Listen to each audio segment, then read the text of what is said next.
Robert Wise, I'd followed his career, and I knew that he had edited Citizen Kane, and he was a legendary editor in his time, and a renowned director. So I sat on the set, not at his feet, but by his shoulder. I felt unequal to him. And I just sat back there and I watched him. And I learned the most important thing as an actor and a director. And that was, Robert Wise never left the set.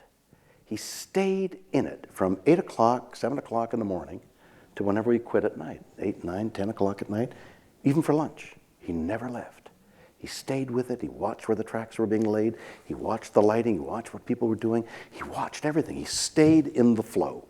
And it's so easy because there's so much time between shots on a major motion picture. It could be hours, sometimes days between a shot. And you've done something, how are you? And then they take a day to come around to say, I'm doing well. You know, you forget the question. How did I say, how are you?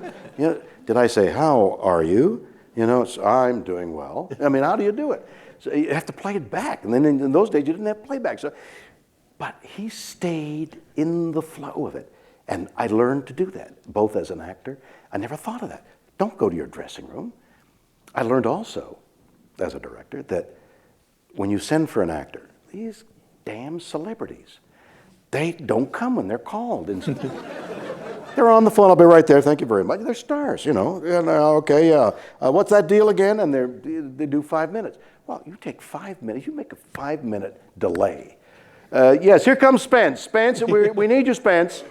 I'll be right there. I'm making out with Katharine Hepburn. You know, I mean, what is he going to say? 5 minutes, and you get 12 setups in a day. It's 60 minutes out of just waiting for a telephone call. You've lost an hour in that day. 7 days, you've lost a day about. 8 days, you've lost a whole day by not coming when you're called. So, I mean, if you sit on a set long enough, you learn the intricacies of what's going on in a very complex machination of people and technical things.